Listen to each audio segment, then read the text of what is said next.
I knew something was wrong the moment I pulled into our driveway. The garage was full of furniture. My son's beds, dressers, and desks piled haphazardly like discarded toys. My heart started racing as I rushed inside, barely remembering to grab my suitcase from the trunk. My name is Olivia Matthews, and I had just returned from a week-long pharmaceutical conference in Boston. As a senior medical sales representative, these trips were part of my job. But I had never felt such dread coming home before. Mom. Two voices called out in unison as my 12-year-old twins, Ethan and Noah, ran to meet me. Their faces told me everything I needed to know. Something had happened while I was away, something that had hurt my boys. What's going on? I asked, hugging them close. Why is your furniture in the garage? Dad made us move to the basement, Ethan said quietly, his voice trembling. He said we had to. The basement? I repeated, my voice sharp with disbelief. Our basement was unfinished, with concrete floors and exposed pipes. Why would he? For Madison's dance studio, Noah cut in, his face flushed with anger. Dad said she needs space to practice, and our room has the best lighting. Madison, my husband Mark's 16-year-old daughter from his first marriage. She had moved in with us 6 months ago when her mother took a job overseas, and Mark had been bending over backward to accommodate her every whim since. Where is your father? I asked, trying to keep my voice steady. Upstairs with Madison, Ethan replied. They're installing mirrors on our walls. I took the stairs 2 at a time, my heels clicking against the hardwood like ammunition. The door to my son's bedroom, their former bedroom, was open, and I could hear Madison's voice floating out. It's perfect, Daddy, just like a real dance studio. I stepped into the doorway and froze. The room was unrecognizable. The walls were stripped of my boys' posters and photos, replaced with floor-to-ceiling mirrors. The hardwood floor had been polished to a shine, and a ballad bear had been installed along one wall. Mark was on a ladder, adjusting a professional lighting fixture, while Madison pirouetted in the center of the room. What the hell is this? My voice cut through their bubble of satisfaction like a knife. Mark turned, his face breaking into that smug smile I'd grown to hate. Olivia, you're home early. Surprise? He gestured around the room proudly. I decided to do something special for Madison while you were gone. She's been practicing in the garage, but with winter coming, she needs a proper space. And our sons need a proper bedroom. I shot back. The basement isn't finished, Mark. It's cold, it's damp. Oh, they'll be fine, he waved dismissively. Boys are tough. Besides, Madison needs this for her future. She's talented, she could go professional. Madison nodded eagerly. I have a recital coming up, and I need to practice at least 4 hours a day. I looked between them, these two people who had so casually displaced my children, and felt something snap inside me. Put everything back, I said, my voice deadly calm. Now. Mark stepped off the ladder, his expression hardening. No, the room is Madison's now. I've already spent money on the renovations, and what's done is done. The boys will adjust. They're 12, Mark. They need their space, their privacy. They have space, he cut me off. The basement is bigger than this room anyway. Stop making such a big deal out of this. Madison is my daughter and her needs. And Ethan and Noah are my sons. I interrupted, pulling out my phone. And if you won't fix this, I will. What are you doing? Mark asked, watching as I dialed. Calling my lawyer, I replied, meeting his gaze steadily. The one who handled my late parents' estate. You remember him, don't you? The one who made sure this house stayed in my name. The color drained from Mark's face. In his rush to please Madison, he'd forgotten one crucial detail. This house had been my inheritance, passed down from my parents. I'd never added his name to the deed, despite his hints and suggestions over the years. Olivia, be reasonable, he started, but I was already speaking into the phone. James, it's Olivia Matthews. I need your help. My husband has forced my minor children into an unfinished basement and converted their bedroom without my permission. Yes, the house is still solely in my name. What are my options? Madison's face fell as she realized her dance studio might not be as permanent as she thought. Mark stepped toward me, reaching for the phone, but I turned away. You can't do this, he hissed. She needs. What she needs, I cut him off, is to learn she can't take what belongs to others.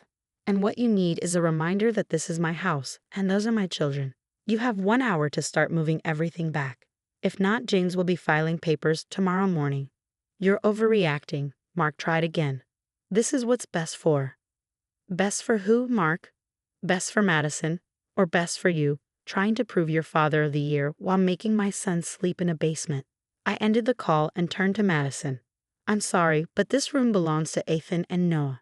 You can practice in the garage, or we can look into actual dance studios in town. But you are not taking my children's bedroom. Daddy, Madison whined, but for once, Mark was silent. He knew I had the legal right to make this decision, and more importantly, he knew I was right. I walked downstairs to find my boys hovering anxiously in the hallway. Go get your dad, I told them. It's time to move your furniture back where it belongs. As they ran to obey, I leaned against the wall, my hands shaking slightly. I'd always tried to accommodate Mark's dedication to Madison, understanding his desire to make up for the years he'd missed. But this time, he'd gone too far, and things would have to change. The next few days were tense. While the boys' room had been restored, the mirrors removed, furniture moved back, walls repaired, the atmosphere in our house was thick with resentment. Madison refused to speak to anyone except Mark, slamming doors and playing music loudly during the twins' study time.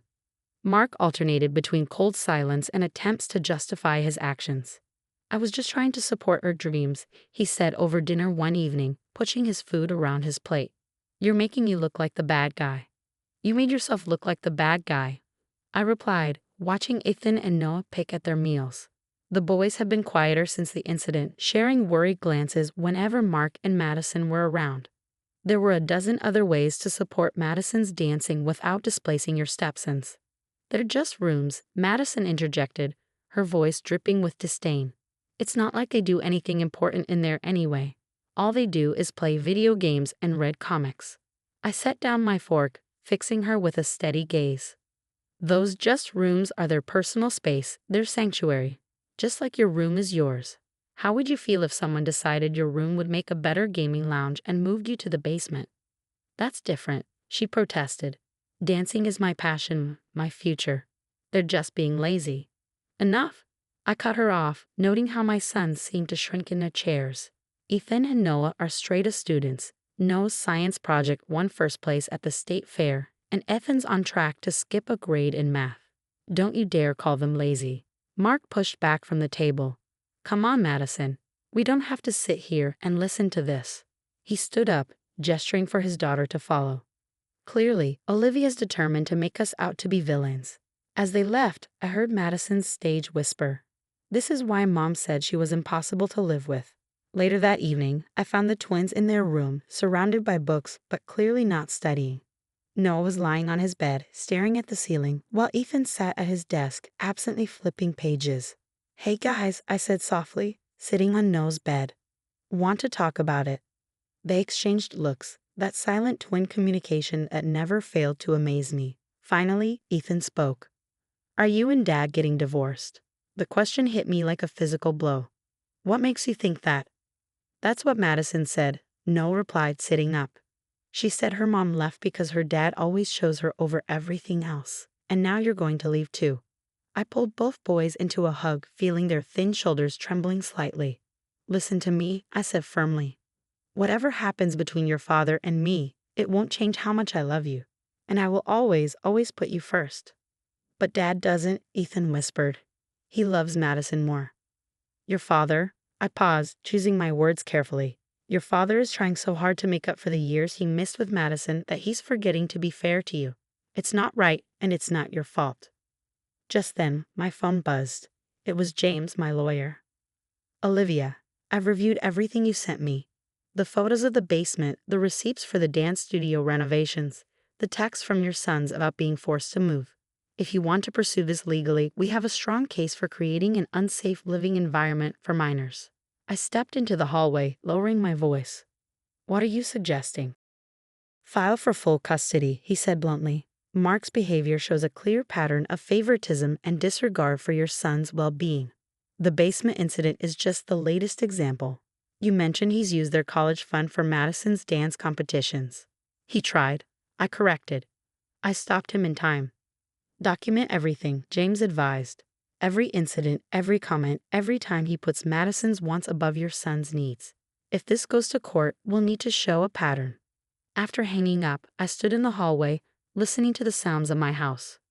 Madison's music thumping from her room, Mark's voice as he talked on the phone, probably to her mother, and from the twins' room, the quiet murmur of my boys talking.